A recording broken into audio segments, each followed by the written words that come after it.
Olá, tudo bom? Estamos começando o Especialize, um programa onde o foco é você. Mais um empreendimento do Grupo C Educacional voltado a disseminar o conhecimento e trazer para você muito conteúdo de qualidade. E para abordar esses conteúdos de qualidade, estamos trazendo os grandes profissionais com muita experiência de mercado. Profissionais que têm muita vivência para passar para você. Porque cada vez mais o mercado de trabalho exige pessoas que, além do conhecimento teórico, ele tenha muito conhecimento prático. Isso, a trabalhabilidade vem do conhecimento prático, da sua capacidade de resolver problemas. E é essa a proposta do nosso programa. É deixar você mais antenado e mais apto para o mercado de trabalho que está cada vez mais exigente. É um programa todo baseado na vertente da nossa proposta das nossas pós-graduações. Pós-graduações que atuam com profissionais de extrema referência no mercado, profissionais com muito conhecimento, que todas as avaliações são através de estudos de casos reais, estudos de casos vivenciados por esses profissionais. Por isso, você que quer ascender no mercado de trabalho, fique ligadinho que a partir de agora o Especialize está no ar.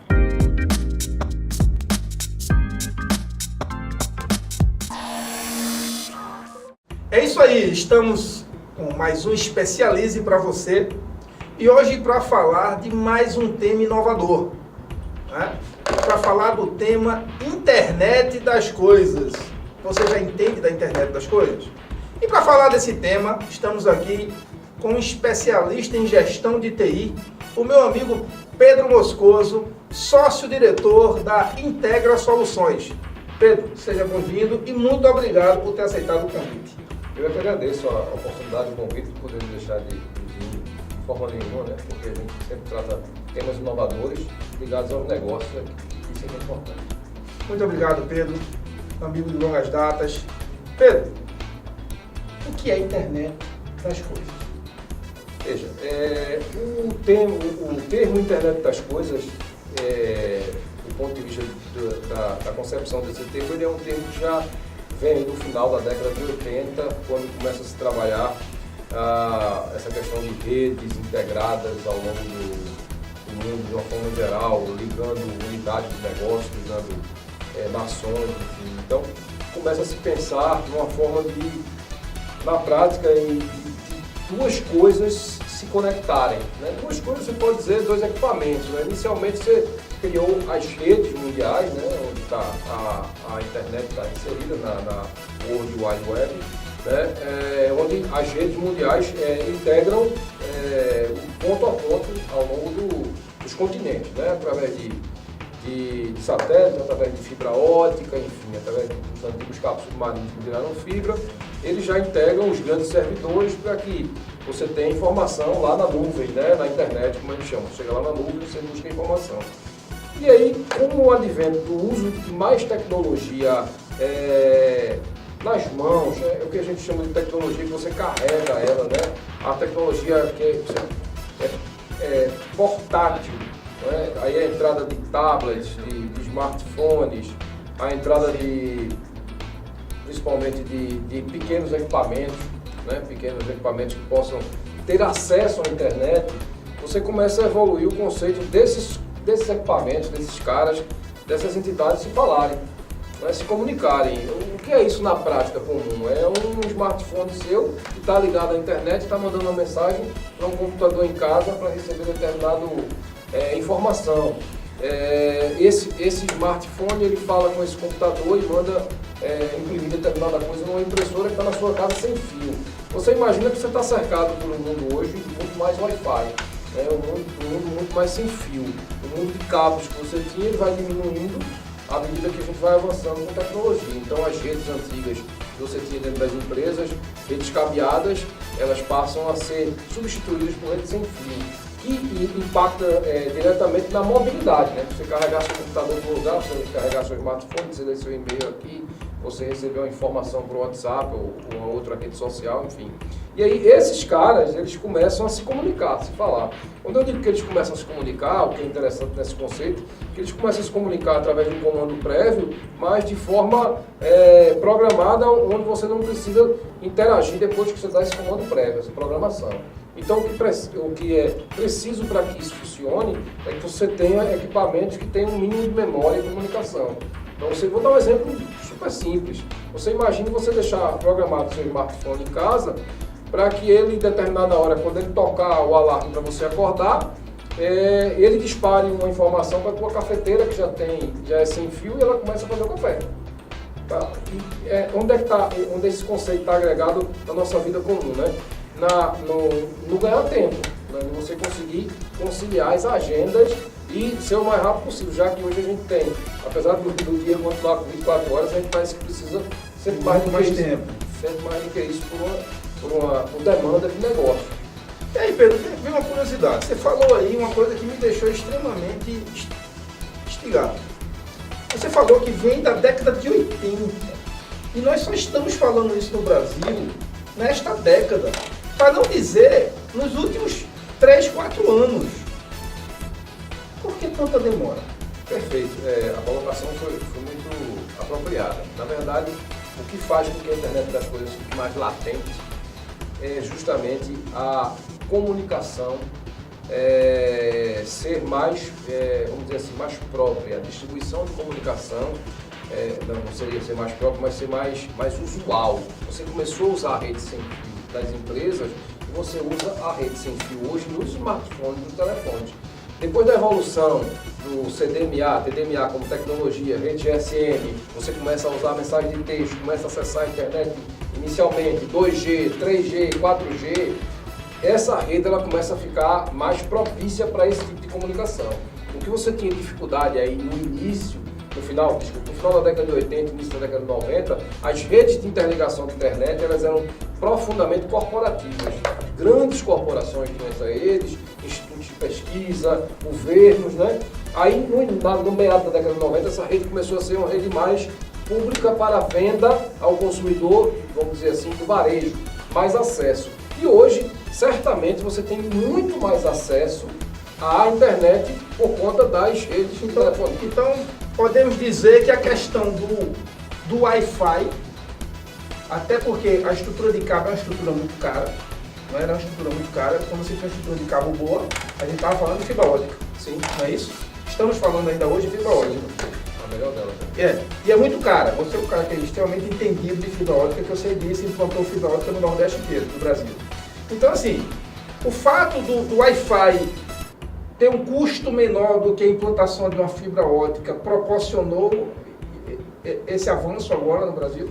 Na verdade você popularizou esse contexto da internet das coisas pelo fato de você ter realmente a rede sem fio, com equipamentos, né, residenciais. Né? Toda operadora hoje que fornece a tecnologia de internet na sua casa, ela já vem com equipamento, o que antes você comprava um equipamento para agregar o equipamento do operador e ter uma rede sem fio em casa, eles já saem hoje, como a gente chama, já saem empacotados de fábrica para atender o cliente e um equipamento que já tem rede sem fio. Então você não imagina hoje ter um ponto de internet em casa, quer seja o seu player, seu fornecedor, que ele já não venha com equipamento sem fio. E aí já fica uma coisa tão comum em casa que isso passa a ser usual. É tipo hoje você comprou uma impressora que não tem Wi-Fi. Pronto, você não imagina mais ter uma impressora de cabo. É perder dinheiro. Tanto nas organizações, porque, como você diz, você tem um custo de cabeamento estruturado nas empresas que às vezes fisicamente o local que você está não permite isso ou tem um custo mais elevado para ser feito, como a facilidade de você ter mobilidade de montar, desmontar sala, né, que vem do modelo da administração moderna desse não ter tanta parede, né? Essa mobilidade faz com que você use mais equipamentos sem fio, não só nas empresas, como na residência. Isso popularizou o uso de coisa falando de coisa. Aí um exemplo simples é o teu carro que tem o navegador, a central multimídia. O seu que é novo, o meu que é velho não tem isso. Isso é uma heresia isso, mas vamos em frente. O teu carro tem uma central multimídia lá, e como é que você fala com essa central? Não é o Bluetooth. você está acostumado a trocar a comunicação de curto espaço. É você que quer espelhar no celular da central. O que é que você faz? Você baixa um aplicativo, você liga a internet, você sobe para a nuvem e aí a tua central multimídia fala com a nuvem que fala com o teu smartphone. Mesmo em um ambiente pequeno daquele, eles trocam a comunicação. Aí eu tenho uma coisa falando com outra coisa. Esse é o conceito. Mas Pedro, você trabalha com TI de gestão há quanto tempo? Hoje na gestão de TI a nossa empresa integra esse ano, faz 10 anos de mercado, né? Voltada para soluções corporativas, né? Muito mais hoje. A gente iniciou com esse contexto de fazer redes urbanas, né?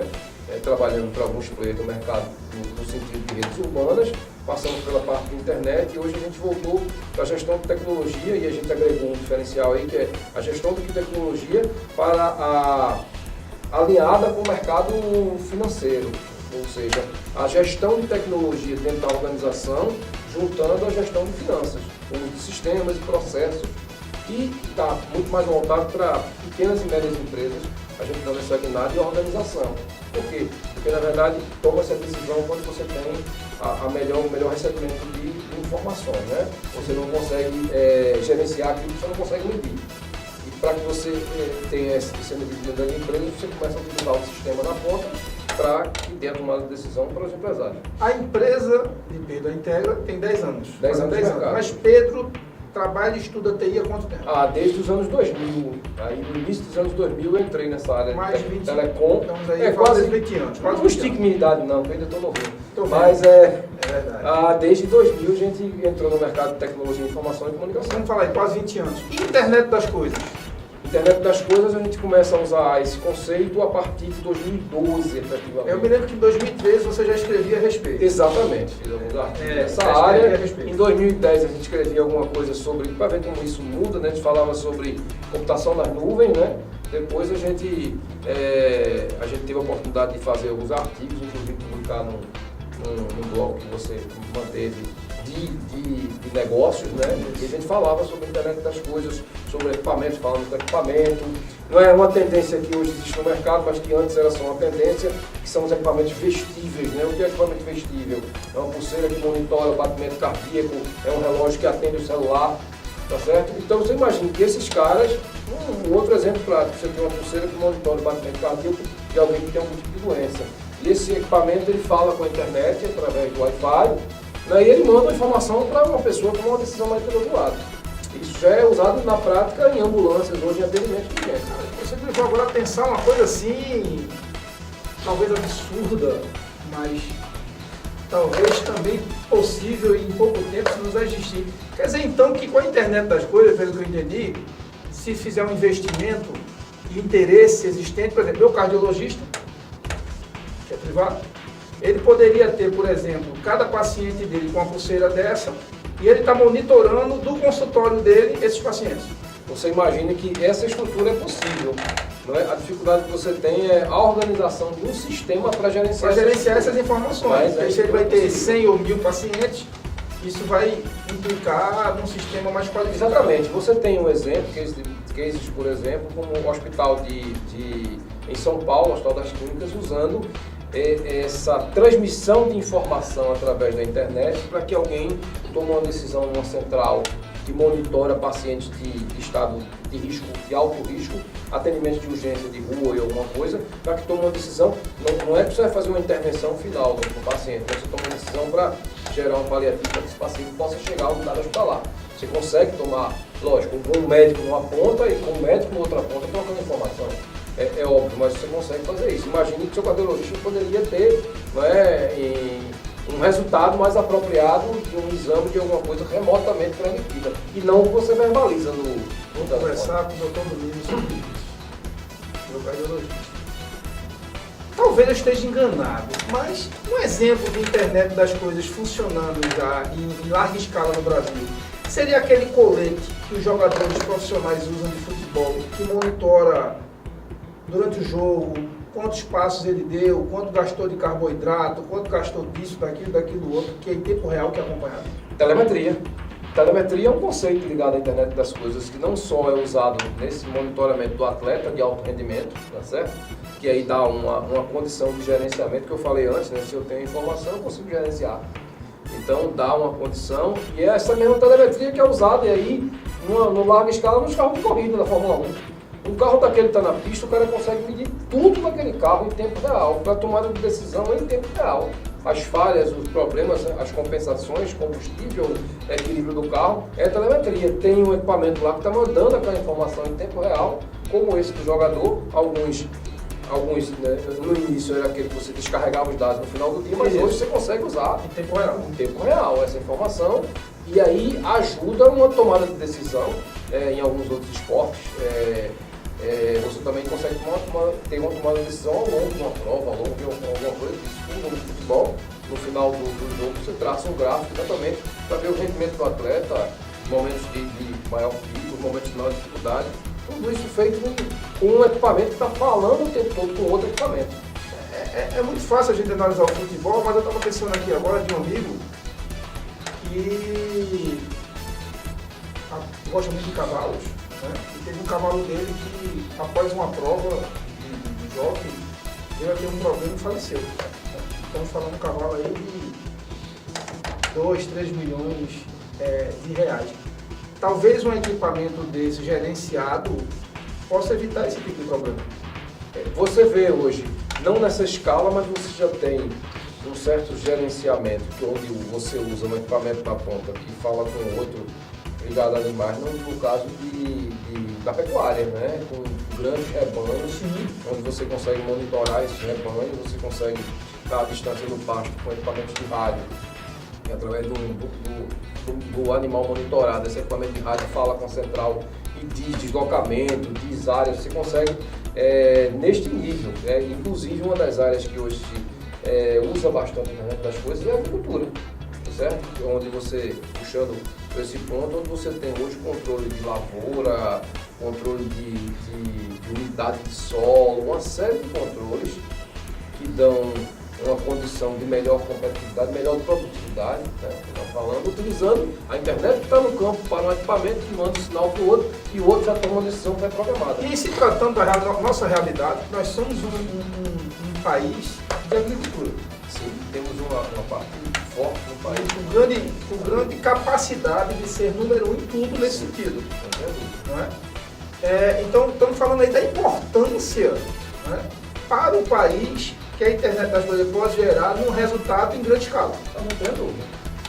Hoje o investimento, eu acho que o investimento inicial ele seria na melhoria da nossa rede de infraestrutura, né, infraestrutura de comunicação, que a gente ainda precisa expandir, visto que o Brasil é um país continental, você tem a necessidade de expandir essa rede de comunicação. E faz com que você tenha, a partir dessa rede de comunicação expandida, a utilização na melhor condição dessa rede.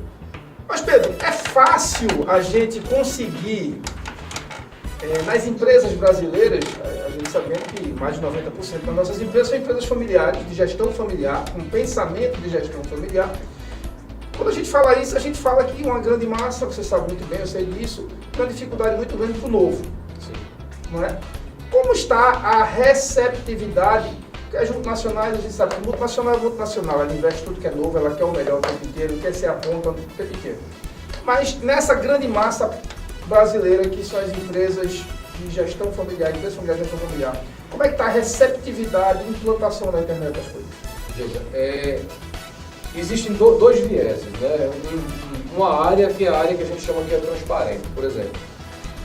Em qualquer pequena empresa que você chega hoje, você já tem a rede sem fio, você já tem uma impressora normalmente sem fio que está lá, você já tem os computadores, os laptops e tal, trabalhando, seus notebooks lá, e alguém da empresa, a diretoria, alguém usando o smartphone, tudo pela rede sem fio. Isso para ele é transparente, porque ele imagina que aquilo é uma necessidade básica da empresa, e é uma necessidade básica da empresa. Mas ele não enxerga que nesse momento eu tenho equipamento falando do equipamento. O smartphone que manda uma informação para a impressora para receber a impressão de volta. Quando você fala no uso da internet das coisas para que você alimente sistemas baseados em, vamos dizer, no ponto de vista de produção, chão de fábrica, no ponto de vista de medição de máquina, para que aquele sistema ele chegue e mensure produção e faça cálculos pré-estabelecidos, já use lá outros sistemas que possam dar informação, aí você sente uma certa dificuldade com o novo. Mas o que é isso? E a primeira pergunta aqui, e a minha informação vai circular na internet? Vai ficar à disposição de todo mundo, a segurança. Perfeito. O que é engraçado, eu não me preocupo em acessar o meu banco na internet, do meu celular, usando a internet da empresa. Mas eu me preocupo em a informação da produção vir para a máquina, passar por um sistema, usar a rede sem fio. Entendeu? Existe esse choque. As pessoas, ainda, principalmente nas pequenas empresas, a gente tem a maior dificuldade das pessoas entenderem. No celular. Então, porque é uma precaução. Eu não uso. Tá certo? Mas na prática as pessoas não observam isso. Eu não uso, eu não confio. Para contar dinheiro, milhões de dólares. É dinheiro demais à disposição da informação dos terceiros, e se o cara entra no computador da NASA, meu amigo, quanto mais no meu celular. Então veja, você tem esse choque da organização. Você já tem a internet das coisas funcionando, quando os equipamentos falam com os outros, a pessoa acha que aquilo é necessário, mas quando você expande isso para que o equipamento fale com outro equipamento, com outra fábrica, em outro lugar, o cara fica preocupado quem é que vai trafegar na rede, se a minha informação vai ter vindo a ele. Ele se preocupa aí com as questões legais e com tudo. Então, são duas posições de balança, dois pratos aí balançando. Mas cultural. Isso, cultural. Principalmente aqui no Nordeste, a gente tem uma dificuldade maior, um reforço maior nessa questão de segurança. Mas quando o empresário começa a entender que aquilo tudo dá algo a ele que ninguém vai conseguir dar, que é tempo, vai dar nas mesmas 24 horas ele vai ter mais tempo, aquilo fica muito mais dinâmico. E aí pode ser implantado da melhor forma possível. E aí, estão gostando? Lembrando que hoje nós estamos falando de internet das coisas com Pedro Moscoso. Estamos indo para o intervalo e a gente volta já. Não saia daí.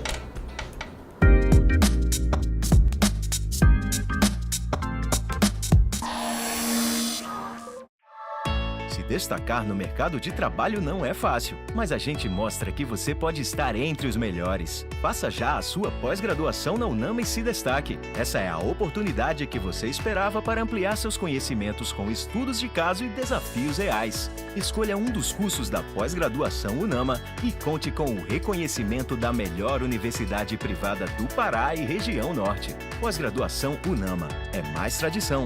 É você entre os melhores.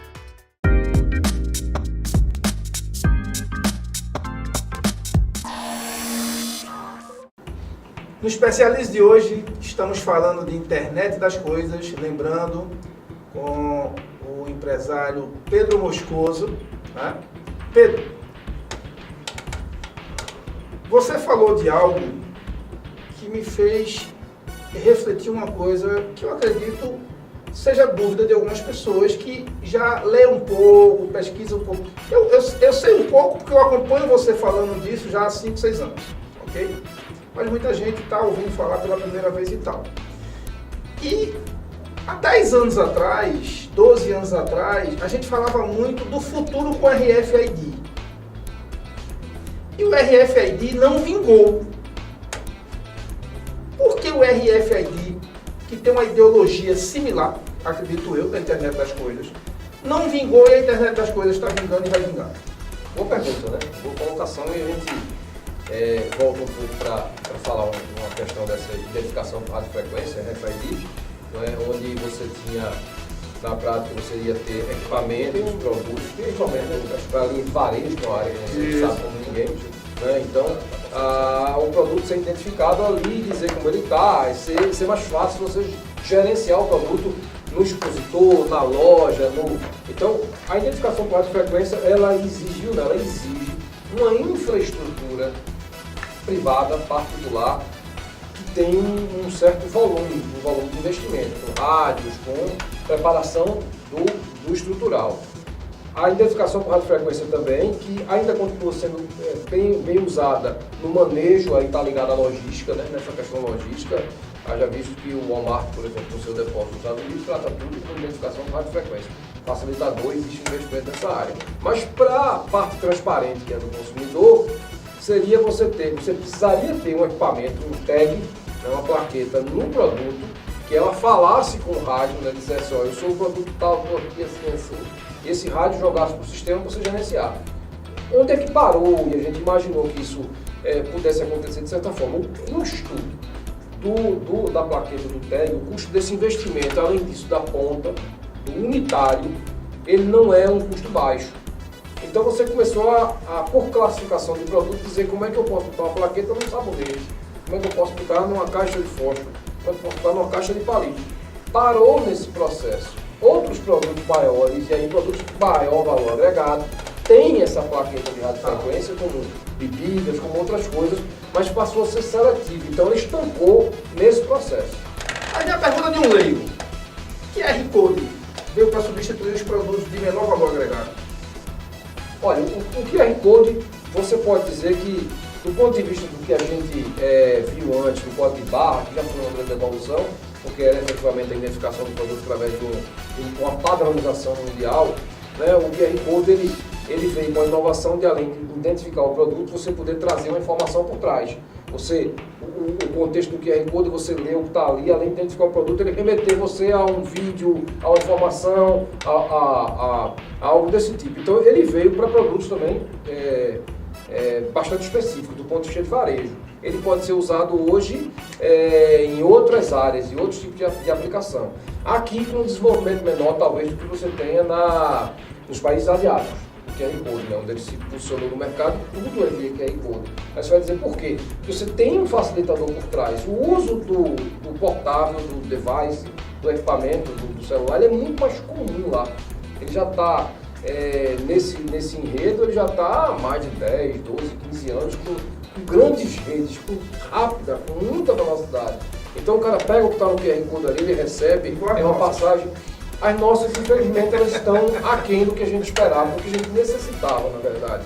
Então o QR Code, ele pega ali, pega uma informação, pega uma passagem, está no metrô, está em algum lugar. É muito mais comum do que a gente faz aqui, a leitura. Né? Hoje você ainda tem a leitura de código para pagar banco, mas você acaba usando no dia a dia, enquanto consumidores comuns, você acaba usando mais a leitura de alguma coisa para pagar banco, fazer, verificar. Você não desenvolveu, não entrou no varejo das pessoas do dia a dia do varejo. E a gente diz muito, né, que um produto inovador, ele só é percebido quando é visto pelo varejo. Perfeito.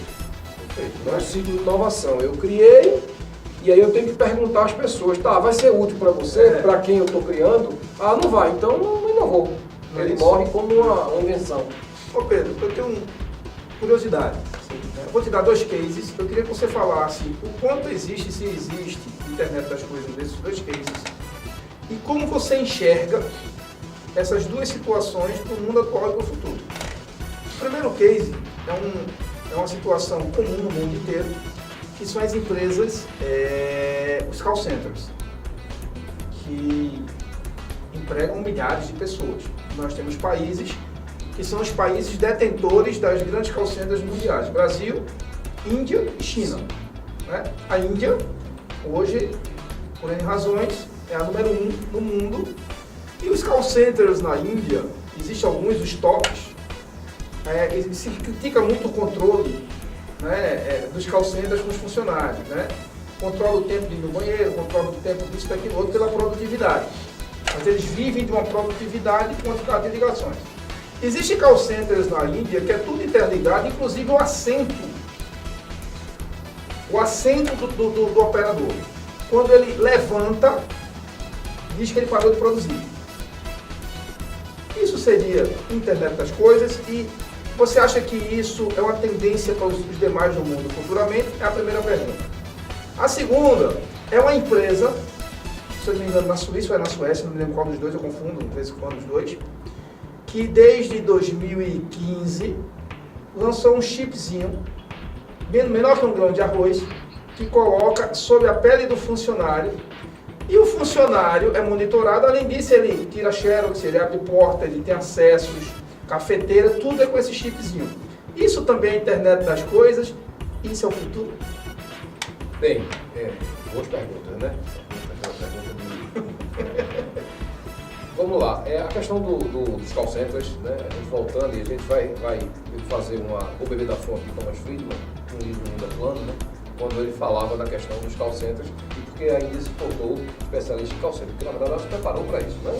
Ela mandou o cara estudar fora, ir para os Estados Unidos, ir para a Inglaterra, ir para os países onde ele imaginava atender, e o cara falar o idioma no call center com o sotaque do local, para você não sentir que estava sendo atendido de forma diferenciada, como é o caso da IBM nesse contexto. Então, essa monitoração por call center, né, você pode dizer que você tem equipamentos falando com equipamentos. Onde o cara, quando ele levanta, ele vai ser monitorado, porque ele tem um equipamento ali que fala o tempo todinho com a rede de internet e vai dizer onde ele está, porque ele está, e faz o rastreamento. Esse rastreamento veículo que a gente faz aqui, ele faz o rastreamento do ser humano lá, né? Isso é uma questão cultural muito forte. E a Índia é um país bastante dividido na questão cultural. Não se questiona muitas coisas nesse caso, né? Aplica-se e pronto. Eu não imagino que esse modelo possa ser adotado aqui no Brasil. Por uma questão cultural, por uma questão estrutural, por uma forma como a gente trabalha, que é um pouco diferente, uma pressão menor, muito embora buscando resultado também, mas esse monitoramento, de certa forma robótico, quando você usa assim, equipamento, falando de equipamento, internet das coisas, ele vai ser muito bem adequado à questão da Índia. Então eu não vejo que isso consiga vir para o Brasil por uma série de fatores, eu acho que muito mais culturais, né? Não só de legislação, mas culturais. Você vê esse aplicado lá. E no caso da empresa que você falou, né, a questão do chip embaixo da pele, o normal com esse chip é que ele seja um chip reativo. Existe já, o Israel já desenvolveu isso, os Estados Unidos usam nas Forças Armadas também um chip onde tem toda a informação da pessoa que pode ser passada. Se esse chip ele está recebendo a informação especificamente sendo lida por alguma antena, por alguma coisa dizendo quem você é, ele está sendo só reativo, ele se assemelha muito a um RFID. Mas se esse chip consegue controlar, e aí salvo engano, que foi desenvolvido em outros países como Israel, ele consegue controlar as questões também de saúde, as questões orgânicas, aí você tem o uso da internet das coisas, onde o equipamento está fazendo algumas leituras e entregando a quem de direito. O futuro é a internet das coisas. Há uns 4 anos, mais ou menos, eu acredito, mais ou menos 4 anos, 4, 5 anos, talvez, surgiu a notícia que o Google tinha comprado uma empresa que fabricava termostato lá fora, né? Aí você começa a tentar associar. Porque o cara comprou uma empresa que fabrica termostato, que liga e desliga a temperatura e tudo. A intenção desse investimento era entrar exatamente na residência para começar a fazer parte do dia a dia seu. E a partir do termostato você tem a cafeteira que fala no Wi-Fi, você tem o refrigerador que fala no Wi-Fi, você tem outros equipamentos, micro-ondas que falam no Wi-Fi, o som de casa, a luz, a iluminação, enfim. Tudo isso fala no Wi-Fi. É uma tendência que hoje já virou realidade. Em quanto tempo ela vai estar no mercado comum é que é a grande pergunta. Existe, aí as empresas, quando tomam vantagem disso, aceleram esse processo. A gente acredita que é um processo que você, na prática, você já usa a internet das coisas. Seus equipamentos já se falam em casa, um fala com o outro, que fala com a impressora, que fala com a TV. Quando você entra numa loja e o teu celular começa a te dar informações. Exatamente. Você vai participar de seminário hoje em dia, os crachás são substituídos por quê?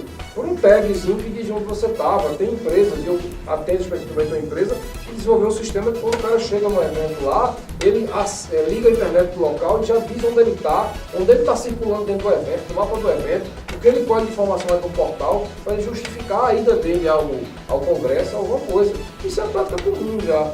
Vai a cada dia ser mais introduzido na nossa vida, sem a gente sentir muito, porque o domínio da tecnologia em algumas áreas. Olha que a gente nem entrou ainda em inteligência artificial, e aí já convido ele para a gente, num segundo momento, falar da inteligência artificial na internet das coisas, né? E isso muito me preocupa, viu, Pedro? Porque o Stephen Hawking, que morreu agora, disse claramente que antes de 1950, as máquinas da inteligência artificial vão estar dominando o homem. E ele era um homem de sorte, que não estaria vivo até lá para vivenciar isso. Internet, e aí a questão desse link também com a inteligência artificial, ele remete você às questões éticas. Você está falando de pessoas e aí você começa a entrar no outro cenário. É um outro bate-papo, né? E a gente está chegando ao final. Eu quero lhe agradecer, Pedro, muito, né? Vocês gostaram? Muito conteúdo, né? Quer aprender esse conteúdo mais aprimoradamente? Vem para a pós-graduação do Grupo C Educacional, que é aula com Pedro, que tu vai aprender ao vivo, trocando experiência sobre a internet das coisas, inteligência artificial e tudo mais que está envolvido, tá bom? Estamos encerrando mais um Especialize e semana que vem estaremos aqui novamente. Estou esperando vocês. Até a próxima.